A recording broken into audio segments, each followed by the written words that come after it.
The views, comments, and opinions of the following program do not necessarily reflect those of Morris Media Studios, MorrisMediaLive.com, or its affiliates. Listener discretion is advised.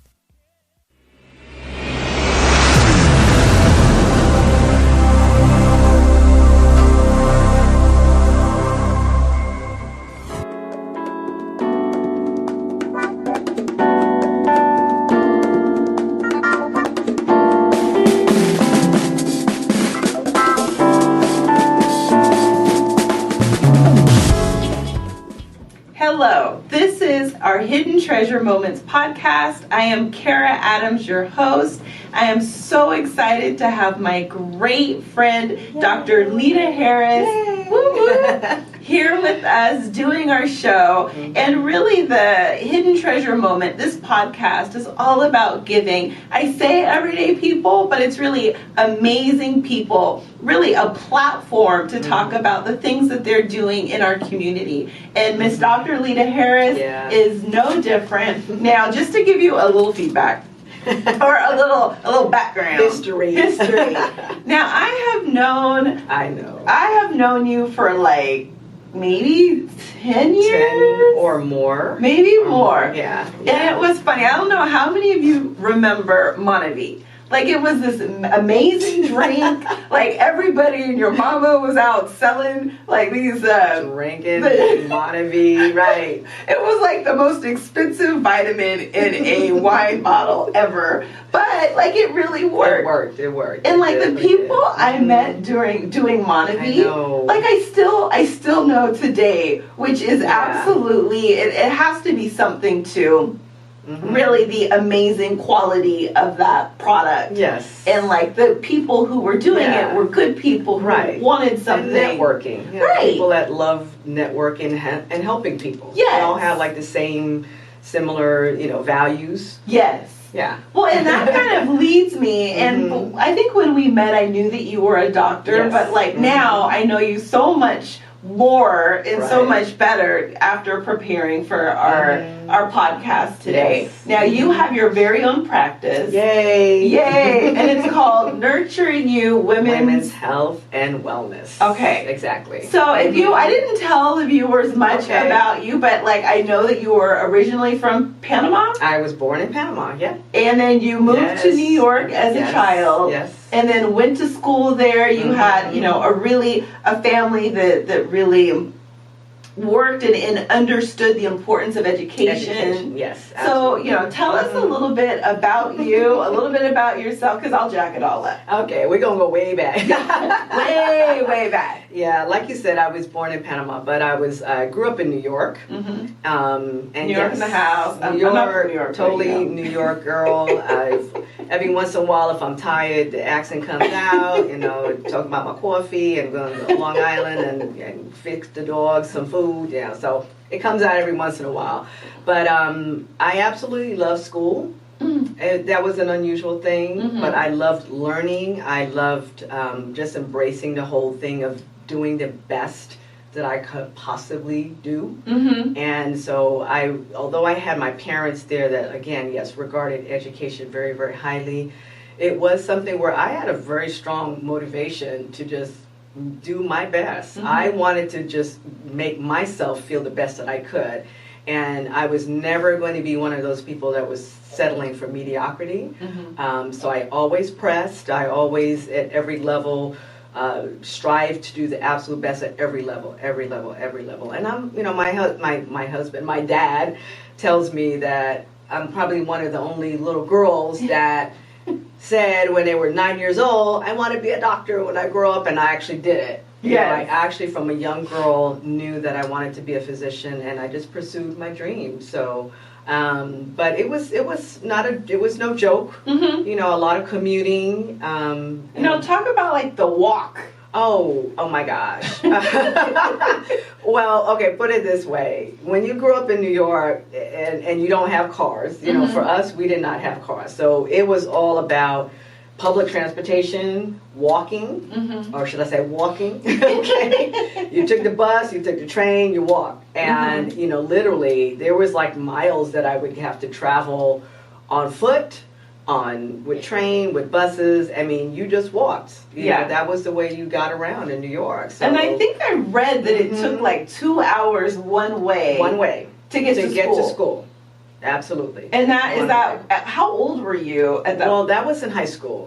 That was in high school. So I did a lot of commuting when I was in high school. And it, you know, it was one of those things where it was a specialized high school. You know, even though I didn't do marine biology, so that was what it specialized in. It was Beach Channel High School, Rockaway. You know, why did I go there? But anyway, but I did. Yes. It was marine biology, and so yeah, it was a 2-hour commute one way for me to get to school. So I had to get up early, take the bus, take several trains, and then walk again to get to school. You know what's so funny is I think and I've read this, that you've kind of said the same thing, that when you have to persevere, when you have to push through something, when you have to work, you know, at an accomplishment or a goal, it makes it sweeter when you get it. But it's almost like you don't have a testimony if you don't have a test. Yeah, absolutely. And I know, like, when I went to school, when I went to college, like, you know, I had a good time. I graduated from Long Beach State.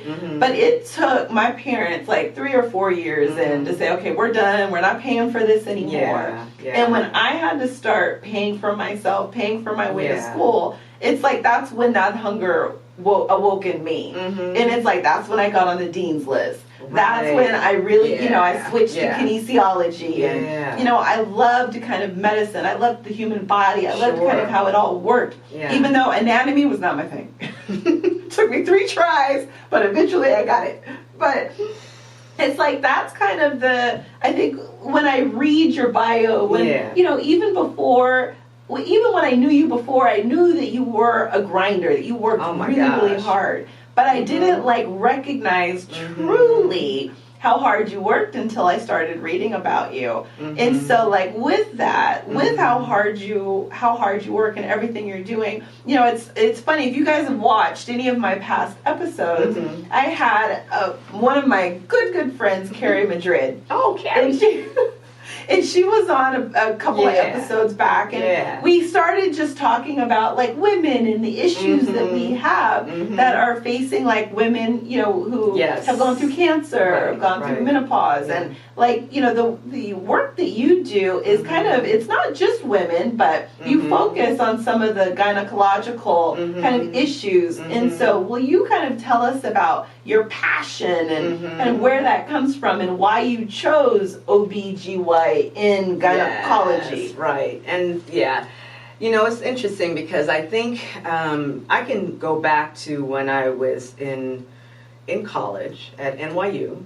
And I really loved my biology classes. I loved my, you know, the biochemistry classes. I loved physiology. I just loved everything that had to do with how the human body functioned, hormone-wise, physical-wise, everything.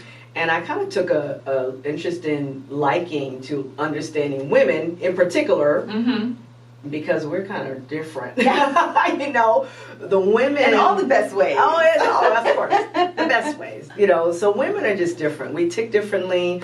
And it's a lot more complex, if you will, when it comes to like a lot of the hormones and just the way things are. And when you think about the fact that God made our bodies to be the ones that have to go through all these transformations in order to carry a child, and to birth a child and everything. So those became very fascinating to me.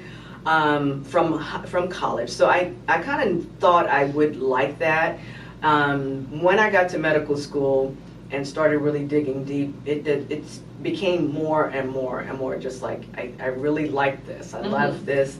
And I tell the medical students, because I teach over at UCR, the School of Medicine as well, and I tell the medical students that when I saw my first delivery, it was like the clouds were parting. And then God was just like, oh, I heard angels sing. It was just one of these like amazing experiences. And it just totally solidified it. I said, I have to do this. The miracle of life. Oh, wow. The miracle of just how everything comes to pass. I knew I just loved it. So, of course, I said, okay, I'm going to go for this OBGYN residency. absolutely love what I do. I continue to love what I do.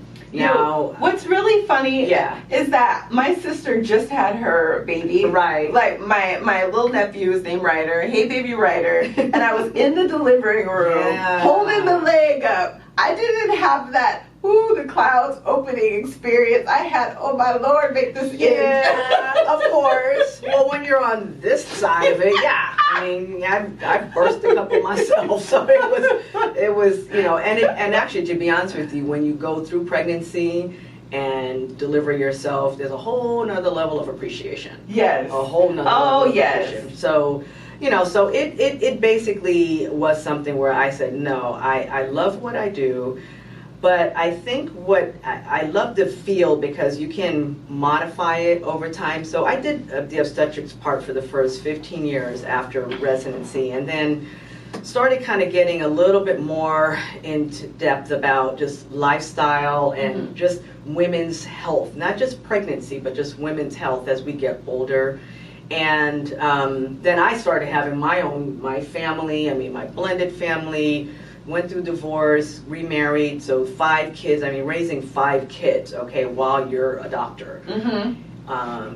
Running and doing deliveries. Doing and not just a doctor. No. You're a first lady. Right. As well. Ministry. Yeah. Right. So, yes, throw ministry in there, church administrator, Sunday school teacher, women's ministry.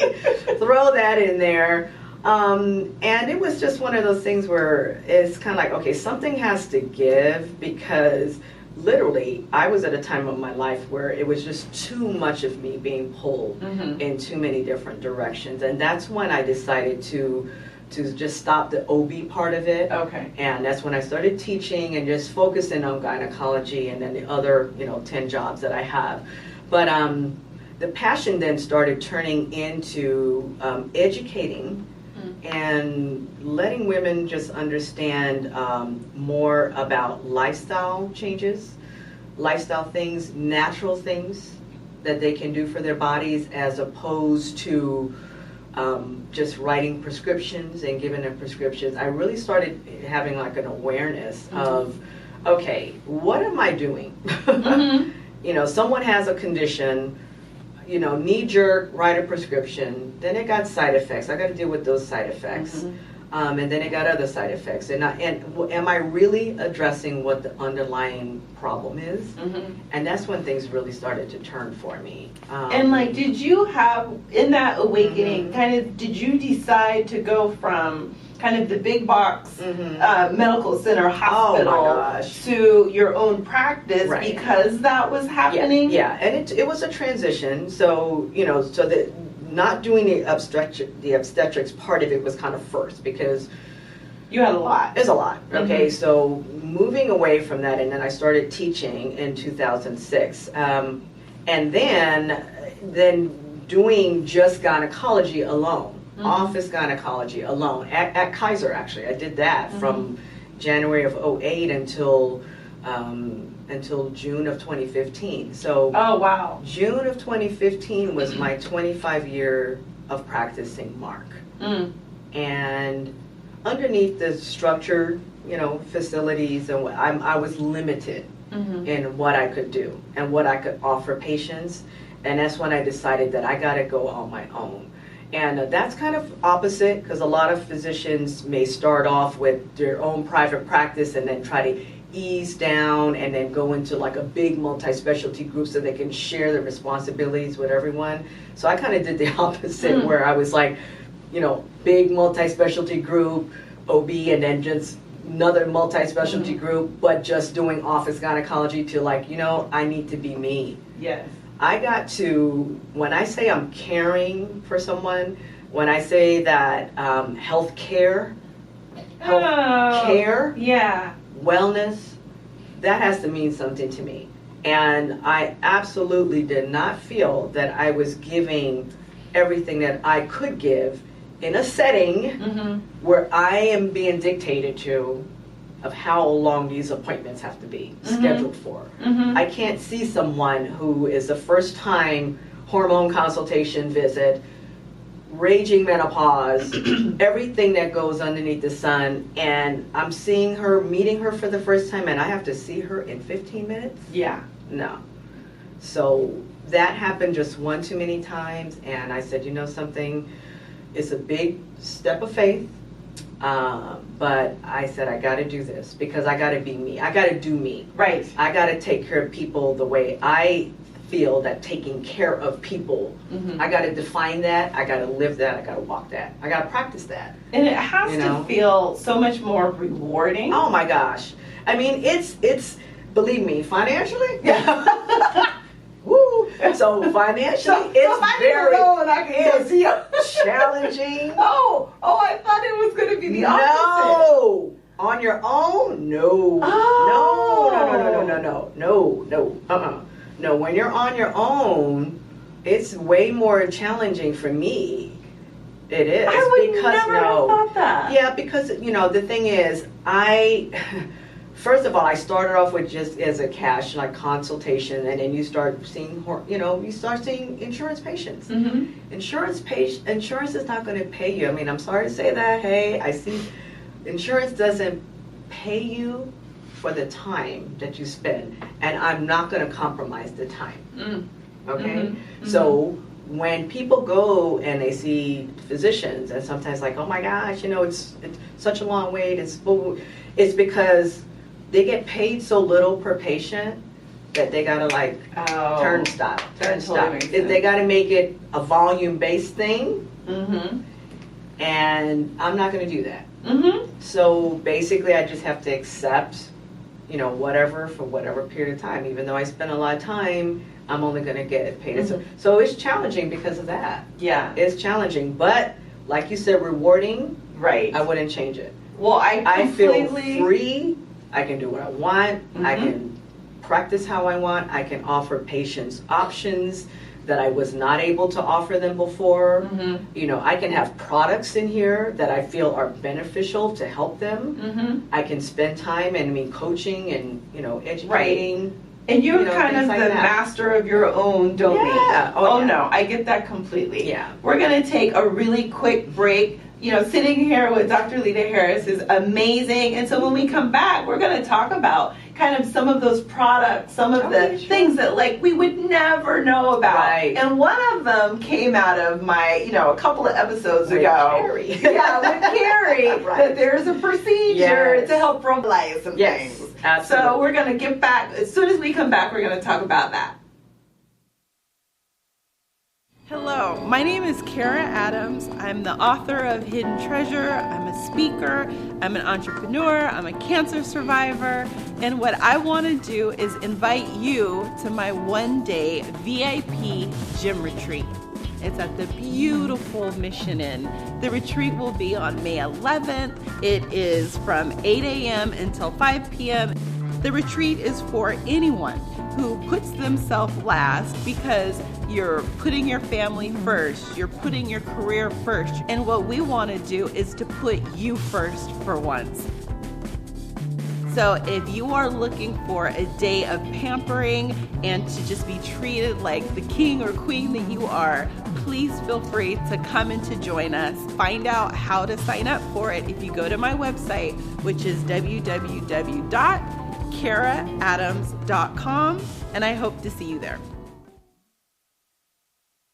So welcome back. This is our Hidden Treasure Moments podcast. I am Kara Adams. Today my guest is Dr. Lita Harris, old-time friend, amazing woman. She's got her own practice, and when we left off, we were talking about that my good friend Carrie was talking about that she had seen you, and it was funny. I'm like, Dr. Lita Harris, I know Dr. Lita Harris. Right. And we were talking about after, if you've watched the show, then you know that I have undergone chemotherapy and, put me into menopause, and that, intimacy, intercourse, all of that has changed considerably.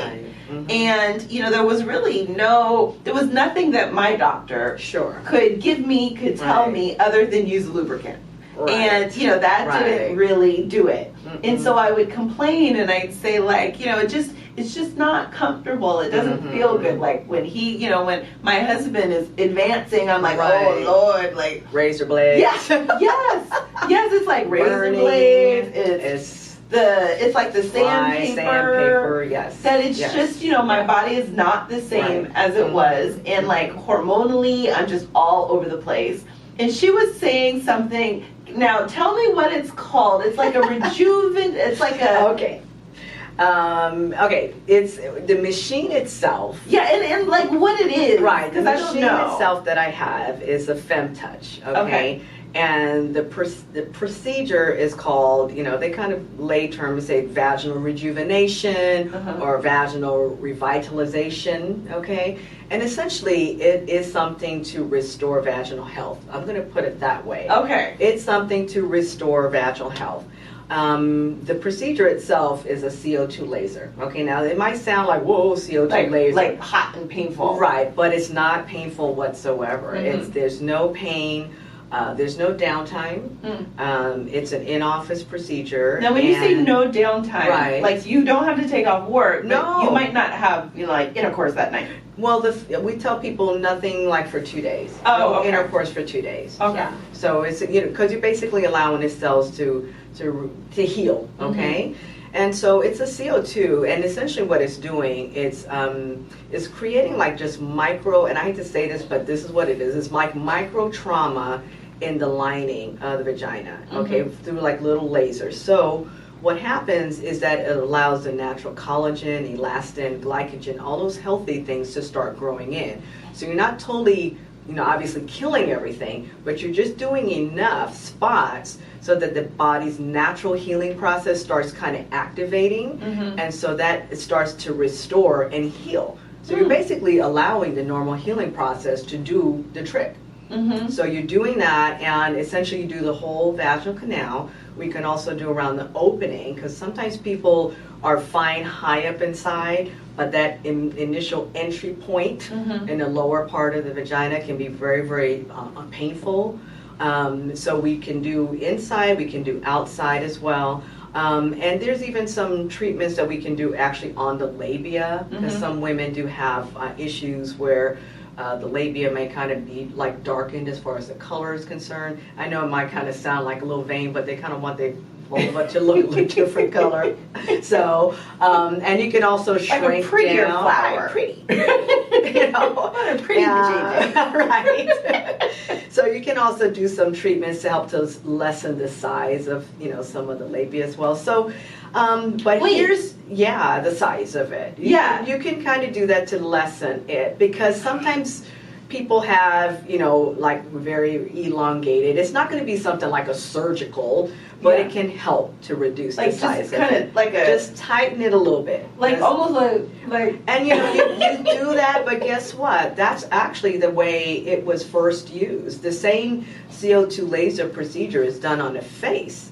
And so when they realized like how well you can restore and rejuvenate the skin, then they said, okay, well, let's see if it works down there. And they did the testing, and lo and behold, they had wonderful success. But here's the thing. I like to say vaginal health, because vaginal health pertains to a lot of different things. So it's laxity, because sometimes when women give birth, the vaginal tissue, everything stretches. Everything stretches. It's destroyed, to be honest with you. Muscles are torn, ligaments are torn. I mean, I hope I'm not letting somebody say, "Oh, I have no babies." But it's a lot of destructive things going on. I mean, the whole pelvic floor is being stretched in order to allow that baby to come out. So you're dealing with laxity problems. Some women it's loose, and they kind of want it tightened up a little bit. And so is that like when you laugh or cough? No, or this jump? is another. This is number 2. Okay. Number 2 is when you actually have urinary incontinence. Okay. Now, there's a couple types of incontinence. There's what they call urge incontinence, which is where when you feel like you got to go, you better get to the bathroom real quickly or else it starts coming out.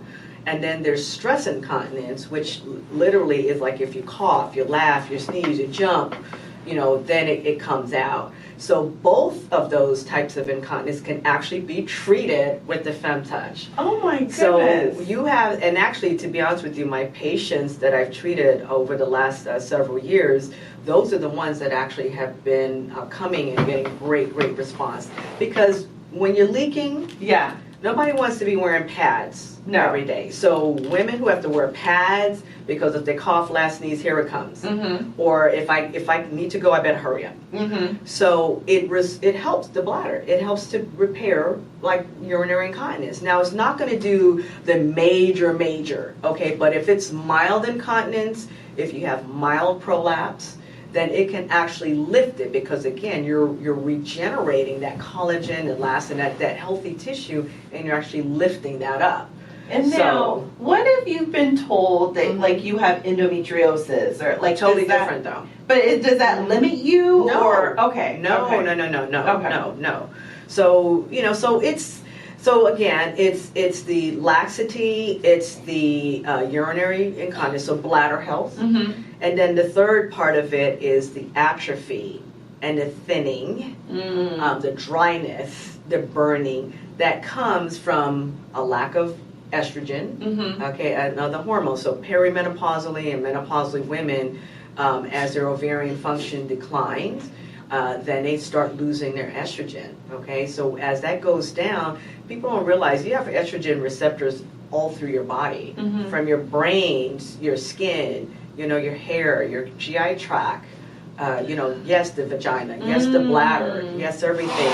So therefore, when estrogen levels plummet, progesterone levels plummet, and let me say, testosterone is another important hormone for women as well, okay? So when these things start declining, then that's when all the symptoms start to come. And many women, it happens perimenopausally when they're still having a period, but here comes hot flashes and night sweats and insomnia and everything. But the vaginal tissue also becomes atrophic. So again, the FemTouch is allowing you to restore. And we actually test the pH. I literally see it like one treatment after the next. It's kind of like, yeah, she's back. So like, my girl is back. Yeah, you start from one place and all of a sudden like, it's okay. We're good. We're good. And so it's basically once every 4 weeks for 3 to 4 treatments, depending on what the needs are. And then we tell people once a year for a touch-up, if you will. Now, one thing, I want to sneak this in there. I'm actually getting another device as well. I'm waiting for some interest, though. So if you people want this, okay? Yeah. Here. And please comment. Let me tell you. Yes. So this is something where, okay, say you get your treatments, okay? There's actually a new device that you can take take home, and you insert it. It's an LED, like a photo, and what it's doing is helping to keep the tissue healthy in between. So it actually lets the FemTouch last longer. So maybe instead of a year touch-up, you can actually get something in like 18 months. So, and it's something you can use in privacy of your home. Oh, wow. If you want to use it every night, you can use it every night. Like, does it vibrate? There's a little... Well, no, there is. It's the light is what's really causing... Is it warm? It's warm, okay. It's light, but it's something that's actually regenerating the tissue in the vaginal lining as well. And yes, it does have some... stimulation as vibration, but it's not a vibrator. Right. But we do know that it actually helps with just sensitivity. So, that all kind of stuff. Hey, y'all need to come see me. Let me fix it. Why? Okay. And so just so everyone knows, I haven't, this isn't an infomercial. It's nothing like that. It's not. No. But it's something People need to know. Because, my doctor didn't talk about it. My, oncologist. Right. My chemotherapy oncologist. My surgical oncologist. Yes. Nobody is talking about these women issues that we have. Right. And it's bad enough, that you've been diagnosed. It's great that I'm a survivor and I've made it through. Yes. But I know so many women who they've gotten divorced after cancer, where they're not being able to be intimate with their husbands, or they're choosing not to date because they don't even want to have the conversation and do the whole crazy lubricant thing and so for the fact that this isn't more readily known, that's what this is about. that's what it's about. And, and I will tell you that it's been a few years, and to be honest with you, the first place that I went to show this was actually at the Women's Cancer Conference, not this past one. Oh, not the one we saw each other. We saw, okay. But, because I said, wow, that was my first target, if I can say target, was like, wow, I have a way to restore the vaginal tissue in women who may have like a contraindication to using hormones. Yeah, I can't use hormones. Right, so women can, and of course we can do hormonal treatment and everything to help with multiple things, the whole menopause, everything, the whole, and of course I use bioidentical hormones, nothing synthetic, nothing dangerous. However, I do know that there's a subset of people that cannot use anything. And when I said, wow, I can help them to get their tissues restored. So like you said, you don't have to have that feeling of I can't be intimate. Right. Or intimacy is an uncomfortable and unpleasant thing. Right. People say, oh, I have decreased libido. Well, yeah, if every time you're trying, it's not a pleasant, situation, why are you going to have a drive? Right. Right. That dampens the drive. Right, absolutely. So, I said we do things to try to help. And like I said, there's so many people, and even testosterone with women, there's this taboo about it. Women need testosterone too. We produce testosterone during our reproductive years. Muscle tone, muscle strength, mental awareness, cognition.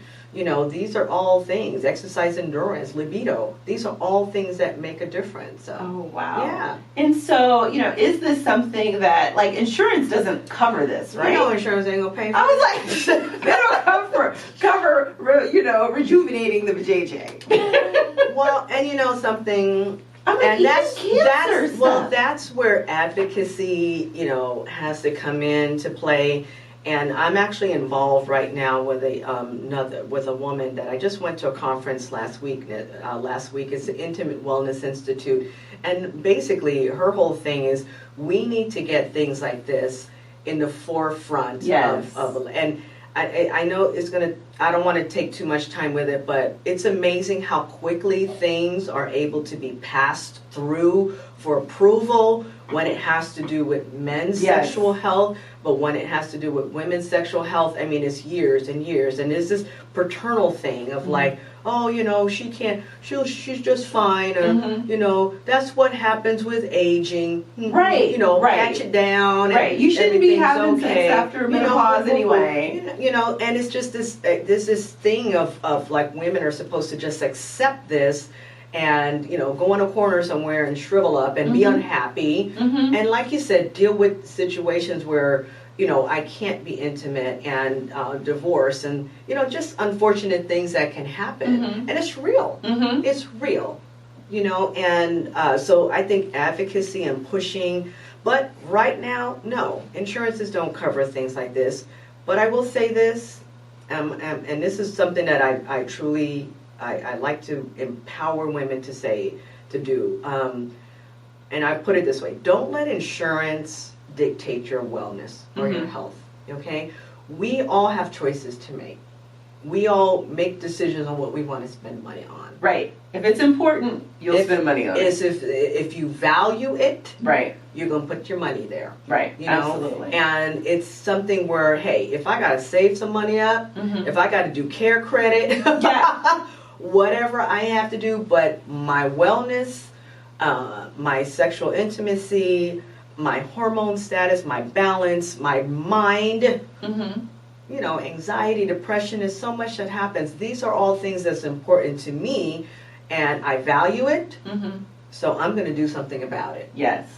Well, I'm going to have to talk to you about it. I'm going to have to get on it. I'm going to be on my little podcast talking about, oh my goodness, I got the fifth touch and it was amazing. Hey, so I definitely... I'll hook you up. Can I get the family discount? The prison family. Family. Yeah, I definitely, I want to find out more. Sure. I want to talk about it. I want to come and come to your practice because... I believe in natural remedies and being able to take care of myself and make sure that I'm giving myself all of the potential that I can. Right, absolutely. So when we come back, I want to kind of talk about on the men's side, because, you know, men, you know, they take the little blue pill or whatever, but like, you know, that they have some of the same issues. They do. When they turn 50 and 60 and 70, where you're working super hard, and by the time, you know, by the time it's time to be intimate, maybe you think you don't have the drive, but something else is going on in the background that you don't know about. Absolutely. So when we come back, I'd like to talk about on the men's side what that might look like. Awesome. We'll be right back. Okay.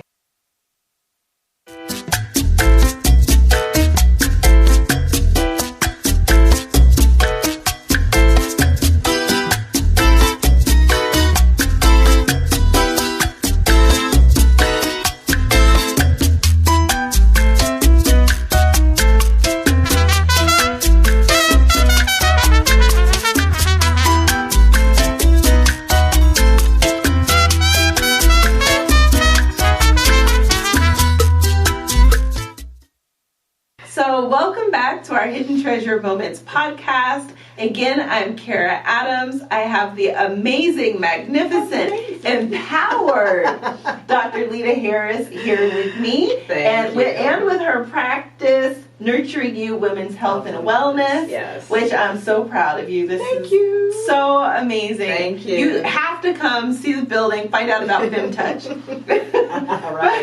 But where we left off, we were talking about kind of men who might not even know that they have kind of a hormonal imbalance, but maybe, you know, their drive has diminished, or you know, kind of what are the signs and symptoms, and then what is there that's out there that's kind of natural that they can do to improve their quality of life. Yeah, and it's funny because I kind of call myself not your ordinary gynecologist, because obviously gynecologist is women's health, but I actually take care of my patients' spouses and male friends as well. Because I've got trained. I was able to be trained in hormone management for men. So yes, it's amazing that actually a lot of the symptoms are very similar, to be honest with you. So meaning like irritability, low exercise endurance, muscle mass and bulk starts to diminish, belly fat goes up. I'm not going to say anything, Troy. Don't worry. Fatigue. You know, just inability to kind of like deal with stressors. Yes, libido.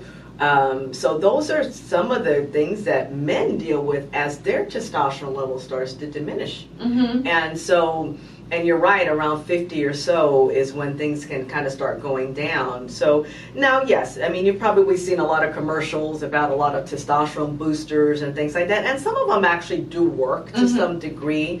They're natural supplements, so I'm not going to call any names, but there are some that actually work. Put it this way, that'll push it up a little bit, but it's not going to restore and replenish to young levels. It's so an 18-year-old you. Right. It's not going to do all the way to that point, but it's going to kind of push it up to a level where maybe they're going to feel better. You know, not as dreary and tired and wore out as they were before. So, so there are some supplements, but then it's also the same way women can replace their estrogen and progesterone and testosterone and other hormones. Men can also replace their hormones too. So I do prescribe, you know, either topical creams that with testosterone, and they have other components. Is it like a lotion? Well, or does it go on it's actually a very concentrated cream where they can apply it in certain areas, like in their shoulders, under their arm. Okay, yes, the scrotal area, they can do it there too.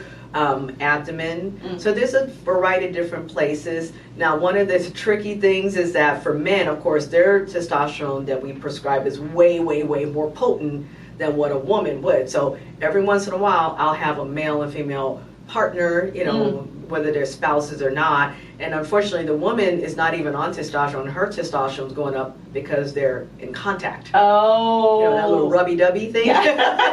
So his testosterone is rubbing off on her and getting into her bloodstream and causing her levels to be high. So that's why you have to be careful of where you apply it. Now, one of the other things that I do for my men patients, as well as the women, is do hormone pellets. Okay. So pellets are placed underneath the skin, So this deep into like this subcutaneous level. Like with a needle? Well, it's with a instrument that introduces it. Don't say needle. Needle is it's not a needle. A needle is to just numb it so they don't feel the other one going in. So I do it for women, and usually the pellets will last like anywhere from 3 to 6 months. So every 3 to 6 months they come in and get their next. So they don't have to worry about day in, day out application. They just come in, they get their pellets, and they say, okay, see you in a few months, and they do great. It's a really nice steady state levels of hormones. But for men, same thing. I use testosterone pellets for them. And that's like twice a year they come in to do their testosterone. So we can actually do testosterone pellets. We can do testosterone creams, topical. But they have to be absorbed a different way. It's not like you can't do testosterone pills because it doesn't break down properly in the system.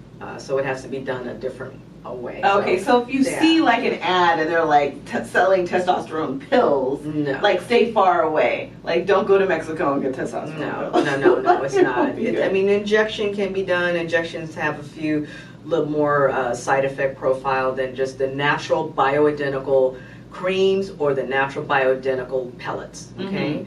So, and then I also do some other products too. You probably heard about the gel. The gel. So I say, I mean, it's awesome, and it's for men and women. Okay. And now tell us about the gel. Yeah. Well, okay. What it is actually a transdermal, so meaning through the skin, human growth hormone. Okay. That is FDA registered, okay? It's not FDA approved because it's not a prescription. It's FDA registered, and it's microdose. It's a homeopathic version of human growth hormone. Okay. And the nice thing about which is human growth, HGH, okay. Human growth hormone. It's like your master hormone. So after 25 or so, your HGH level starts to decline, and that's when the aging process, starts to kick in. And so the longer we are from about 25, 30 years old, the longer we have been without human growth hormone, and that's the aging. That's the aging process. So and like they have do they have pills for that? And human growth hormone, if you take it by mouth or sprays or anything like that, is going to be degraded by the digestive system, so it's not going to be effective. Oh, okay. Not going to be. When I was going through in vitro, yes, the second, third, or fourth round, it wasn't the first one. But I know that people in the WebMD, and, right? In those platforms, they kept saying, "Oh, well, if you are going through IVF and you want to produce better eggs, you have to go on human growth hormone." But it was you buy it from here, but they were all oral. No. It may be not hence that. Why it didn't not work. That. No, you can get it through injections. Okay. But the injections, it's very high doses and it's very expensive. And essentially, what happens is that it shoots up the human growth hormone levels high, which causes suppression of the natural pituitary secretion. And so we don't like that. We don't like side effects. We don't like things too high to suppress this, side effects, etc. So the gel has a nice homeopathic version of it. But the beautiful thing that I like about it is that it also combines adrenal glandular. So when people talk about adrenal fatigue, cortisol levels, can't sleep, belly fat comes on, tired, that's all where that comes in. Thyroid glandulars as well.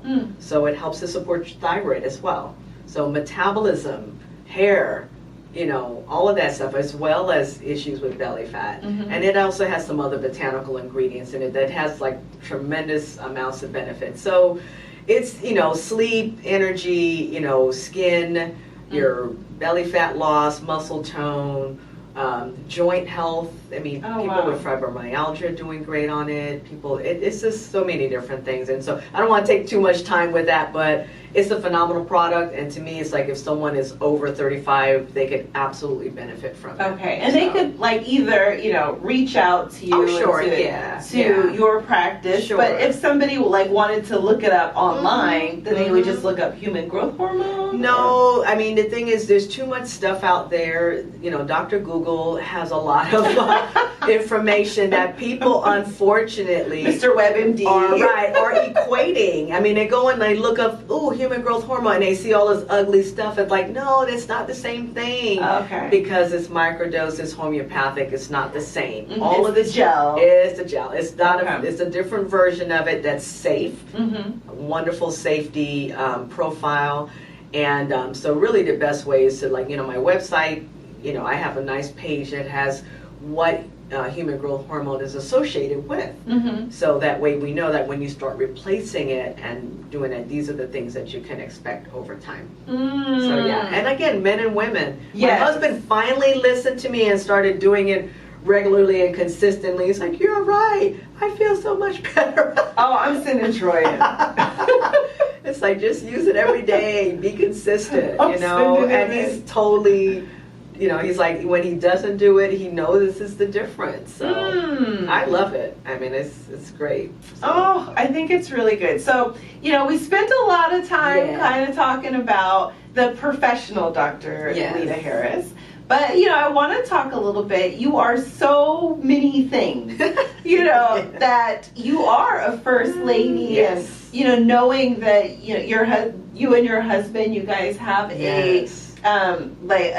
not an outreach, but it's a nonprofit organization. Okay. Yeah, we have a nonprofit as well. So yes. Can you tell us a little bit about that? And can you tell us a little bit how you balance all of this?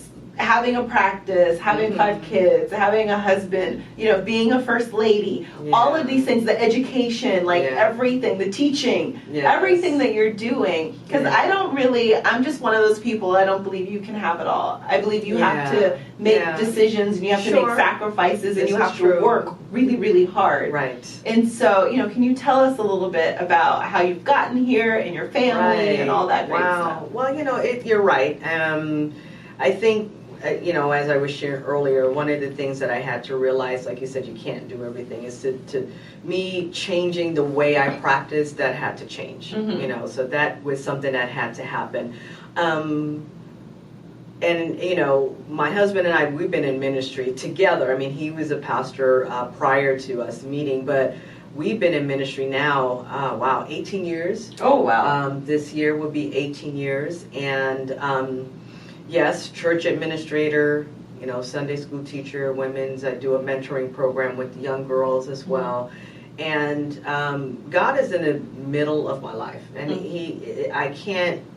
I have to give credit where credit is due. I have to give him glory.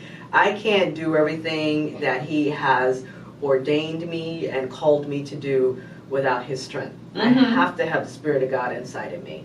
Otherwise, I'm just going by what I think, how things should go. And so I'm a woman given to prayer. I'm very much a woman that's just like, I love the Lord, I love the Word, I love studying, the Word as well, and I rely on Him. I mean, and that to me, I mean, if with people who are Christians and know God, know that He wants us to rely on Him. He wants us to trust Him. Yeah. And so that's a necessary part of who I am. That is who I am. That's the center of it. I would say that I didn't really get into my spirituality, my Christianness. So funny. Really, until I was deathly ill. Yes. And then I recognized that my capacity wasn't my capacity. That's right. My capacity was that of, me having faith, me believing in God, me recognizing that I can do all things. That's right. If I believe, if I open up my mind, if I see my purpose, if I listen to the message He's put in my heart, that my ability to get things done, just multiplies. That's right. And I'm like, how did I do that? No, it's supernatural power. It really is. He's supernatural, and you're right. That's why I say He wants us to just totally rely on Him. He wants us to we have to yield. We have to give in. We have to realize He created us. So if He created us for a purpose, and we need to be listening to our Creator to decide, to know, which direction do I go here? Why, since you created me, what am I supposed to do? And we all have mess ups in life. Right. No one is perfect. We all know that. I've had my multiple mess ups in life. We learn by it. We learn by it. It's this thing, like you said, you can't have a testimony without a test. And yes, I mean, for me, my time where I finally like said, okay, all right, Lord, all right, okay. It was when I was losing my first marriage. I went through a divorce, and when I got to the point where it's like, okay, I feel like I'm at the rock bottom right now, and I truly cannot look anywhere but up. And that was when I had made a decision, and I haven't turned back. That to just give in, just surrender. Yes. Surrender. He knows what's best. Let me go in this direction. So, I will have to say, he gives me the strength, like you said, and it is supernatural. Because when you try to do it in and of yourself, we're limited. Yes. We have limitations, but with that power, with that strength that he gives us, he enables us to do things with supernatural power, right? Supernatural power, like whoa. Yes. And we do it with ease, okay? And I'm not saying easy, right? But it flows through you, yes, because he's blessing you, and he's giving you to get it through you to other people, and he wants everything that he puts inside of us to give to others. Yes. And see, like what you're doing right now, you're giving. You're giving it to others. You're using the challenges that you had in your life to say, something, someone else, oops, microphone, someone else, needs to hear this. Yes.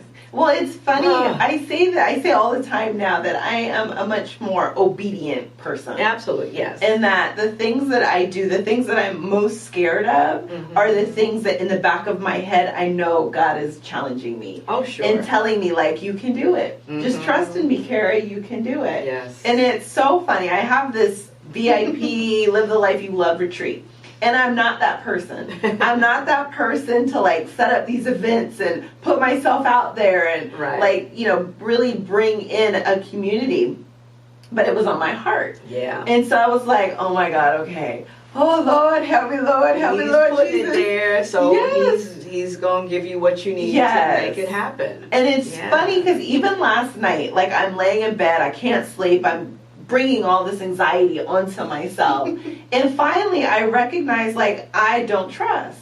Like, Kara, just trust. If you have 2 people at your event, it was the 2 people that were supposed to be there. If you give whatever away, that was what you're supposed to do. So sit in that pocket of recognizing what your purpose is. That's right. Being obedient and fulfilling, what purpose God has put on your life. That's right. And it's like hard. I said, no, it sure it is. He says, okay, we plan things, but God is the one that really, he's the one that's going to really order it.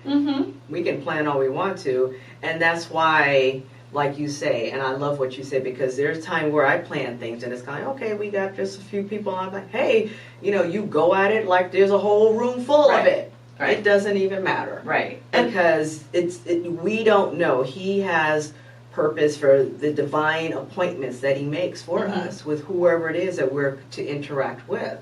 Well, like, who knew 10 years ago, 10 years ago, when we're off here peddling Monami, that we would be sitting here in your practice talking about all the amazing things that you're doing, and that, like, we would be listening to that, to our God, to the higher power, to what we're supposed to do, to the purpose in our life. That's right. And like, I know that I'm doing what I'm supposed to be. Yes. It's like, when you know that you know that you know. Yes. You know that you're doing it. So, and for me, and believe me, like I said, it's challenging. I told you every day is challenging, because I got to trust him with finances and to make things come to pass so that I can, and believe me, I have like miracles happening on a regular basis. On a regular basis. I'm like, hallelujah, I can do payroll. Yay! Yes. Oh my God, I understand. Oh Lord, you came through to pay the lease. I mean, just simple things that, sometimes you take for granted. You think like, oh, okay, we're flourishing. It's like, well, I'm flourishing. The spiritual realm, I'm flourishing, but it's got to manifest over here. But he gives enough to just like, okay, I got you. I got you. I got you. Just trust me. Just trust me. I got you. And it's just these little, enough of him showing himself to let me know that okay, he's there. Yes. And like my husband says, you know, we always say there is no failure in God. There's no failure in God. So if you're in him, he's in you. There's no failure. Zero. Yeah. No. There's nothing. He can't fail. Mm. And whew. Good Lord of mercy. But you know, it's so true. And I was talking to Troy because, you know, I have stepped out on faith. Like I'm not doing that corporate thing, and I have made the commitment to myself and my family that, you know, that this is what we're going to do. I'm a messenger. That, you know, whatever abundance comes because God has willed it so. Yes. And it's so crazy to be here and to like recognize your spirit, because Troy, like, he would tell me a couple of years ago, he would say the same thing, like, babe, I don't know how I made that payroll. Like, I just give it to God and think, like, you know, he was like, I'm gonna write the check. He somehow, and every single time, because when you're in your purpose, you're doing the good work, you know, it's giving us a testimony. Yes. So that, you know, 10 years from now, when I'm mentoring and I'm sitting up on Oprah's, you know, that's right. She has that Sunday, whatever that Sunday, so she's got a Sunday program where, you know, they're talking about life lessons, and you know, that is my goal, is to be able to show young women, young men that don't give up in the beginning. That's right. Oh, you know, it takes so much perseverance and sacrifice, and sometimes you got to lose some things. Yes. And I'll put it, we lost our house. We lost our house. We lost our house 3 years ago, but we lost it, and it was because it's like we were not going to let our church get lost, because when everything started going crazy, and, you know, folks, you know, things kind of started slipping back, and, you know, it's kind of everybody like, oh no, let me hold on to my thing here, because, you know, times are hard. Times are hard across the board. And your health is a back burner. Health when you're trying to way back. You know, giving to ministry is way back. You know, and you know, my husband had a couple of businesses that were based upon people having disposable income. Lost the businesses, lost our. But you know something, we ain't gonna ever lose God. So he's going to restore, and he has restored. Oh my gosh. He has restored. So, yes, perseverance, like you said, look, for these young people, don't ever give up. No. You know, stop being mediocre. If I can tell these young people one thing, stop accepting mediocrity. It's not just about just getting by. Right. Do your best. Put your best effort in. You know, just do it and have that kind of pride about yourself. You know, try to push and put that, ingrain that in some of these young folks. I mean, it's like, you know, you're trying like, come on, stop it, come on. But that's what we do. We have to mentor them. We got to put it in them. We got to speak it into their lives so that they can receive it, and just keep going from there. But but again, you sometimes you lose something, and whether it's relationship, whether it's homes, sometimes health. You know you're going to lose. Somehow, something's going to be sacrificed. Yeah. Something is going to go away. But God is like, I sit on the throne. And it's, you know, I didn't mean to turn this into church, but we went to church, y'all. He's the center of my life. So when you say, hey, what motivates me, what keeps me going, I say, hey, it's the Lord. No, I understand that. And it's you know, we're raising a little 8-year-old black boy, you know, and so we're constantly telling him, like, do not give up. We don't care. He races. He's a little race car driver. He wants to be a Formula One racer. And we're saying the only way you fail us is when you stop trying. That's right. When we see that you give up. Because it's the whole point in life is to figure out how to get to the finish line. That's right. It's not, you know, it's the journey to get there. And if you give up before you even get on the road, what's the point? Exactly. And so it's like, if I could tell young women anything, if I could tell young men anything, and from everything I've been through, it's that you have to keep changing the combination. You have to keep adjusting. That's right. You know, I read this book called Who Moved My Cheese. Oh, yeah. Right. I made it really ghetto how I said it. Yeah. Okay. But I read it every single year. I make my staff read it every single year. Because if you're not constantly looking to grow, that's right. Looking to adjust and adapt, then you will start to die. You will start to lose. You will start to fail because you don't have that focus in your mind that you have to adjust to the times. That's right. And that's what I see the most with today's youth and like with my son, that he will be quick to be like, oh, I can't do it. You know, I didn't get it the first time. Yeah. But that's not how life is. You're not supposed to get it the first time. Not you don't learn anything if you get it the first time. Absolutely not. Absolutely not. So when you're talking about your house, like I write and I blog and, you know, I do all of that. And I talk a lot about you can't let things define your happiness. Exactly. And like my husband and I, we short sold our house. Right. And we moved into. We were trying to short sell. They wouldn't even short sell us. I was like, thank you, Jesus.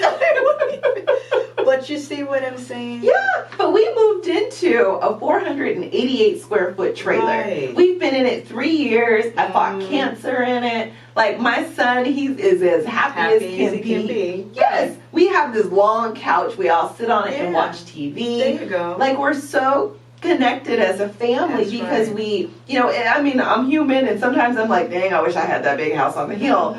But I also recognize what's important. That's right. And that's keeping our family together, being able to have experiences over things. So like I applaud you not for what you went through, but for your transparency and sharing it. Oh yeah. Like, I mean, it's like people think, oh, doctor, you know, like no, it's rough for doctors too.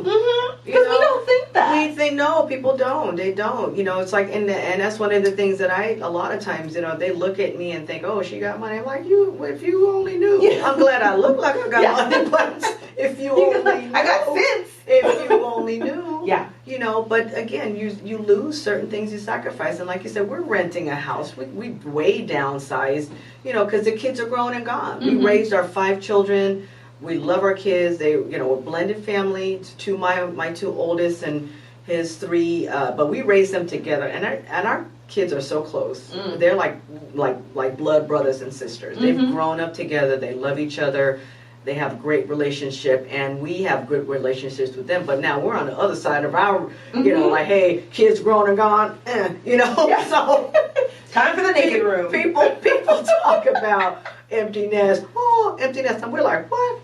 Empty nest. Yay. I'm gonna be 102 when my nest is empty. I say, yay, empty nest, because we got together with children. Yes, we didn't have that time in our life of like the whole being by ourselves. I mean, we came together with children. So our time of it, you know, enjoying spontaneity and not having the kids around is on the back end. You know, so but yeah, we're renting our house. You know, and it's like, but do I care? No. You know, we're together, like you said. We're together. Is it like some wonderful? No. Right. In fact, don't come visit me. Don't come visit me, okay? Oh my God. But we're fine. It's home to us, and we're comfortable, and we love each other. We've got things, like you said, that matter. Things that matter. We're both pushing hard. I'm pushing with my practice. He's pushing with his business. We're together pushing with the ministry.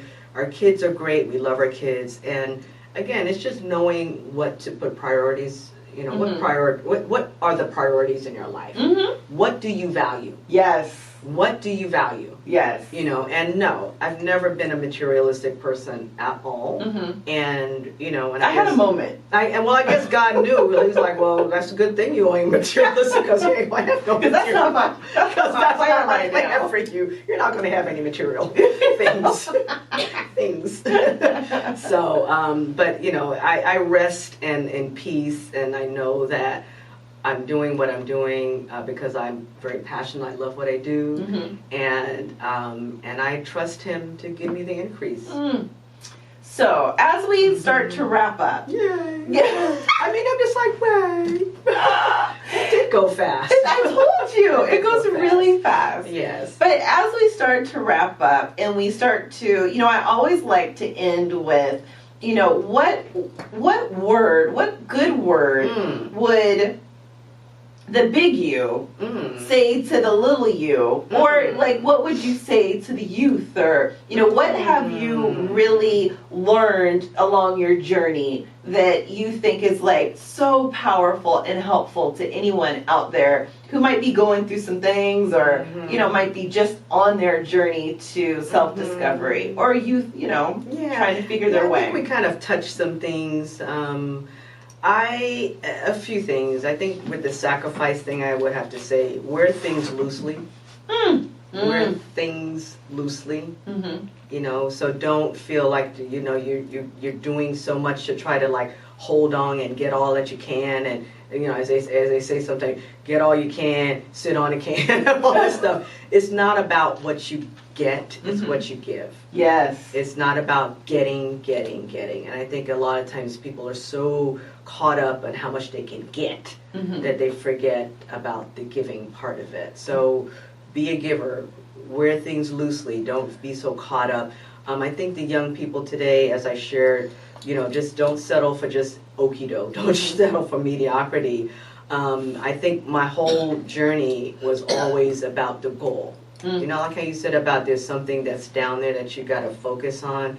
So, you know, I made those like small goals along the way. So although it was kind of like, hey, I want to be a doctor when I grow up, you know, that meant that I had to do the absolute best that I could in high school to get into the best college I can get into. So I bust my butt when I was in high school to get into the best college. And then the same thing, when I was in college, okay, I want to get into the best medical school. So I got to do the best here to get into the best. Because you went to Cornell. I went to Cornell, man. You know, so, but, you know, it was like I had to, you work hard, like you say. You work hard. And I think for me, I also wanted people to know me beyond what the paper was. You know, so I made sure that I put myself in front of people so they can see who I was and how I performed, if you will. Because there's a whole bunch of papers that people look at, and they use that paper to assess the person that you are. And I can only put so much on my bio, on my CV, on my application. You need to see who I am.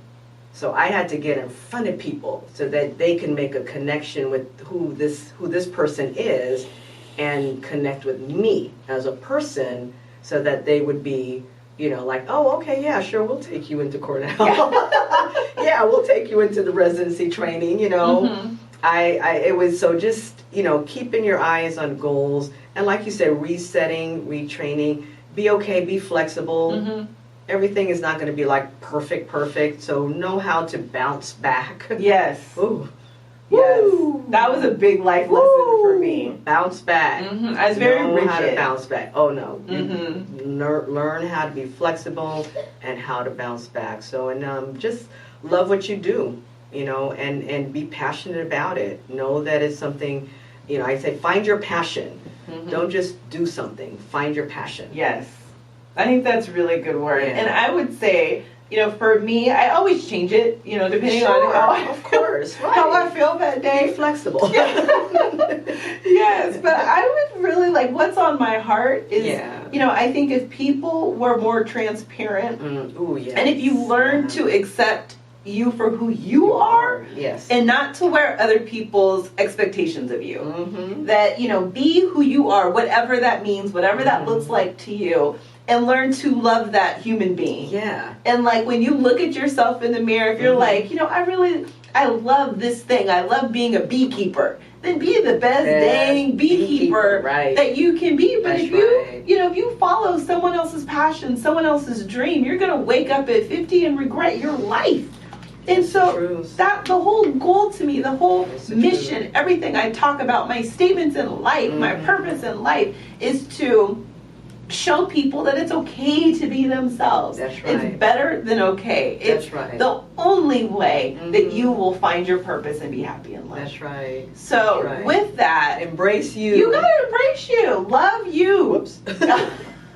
Embrace you. Touch the mic a little bit. You know, whatever it takes. But with that, I want to say thank you so much. So what you guys don't know is that we came after Dr. Lita's practice, after she was all done. Oh, yes. And like we're here taping late at night. My son's off there coughing and doing all sorts of weird things in her office.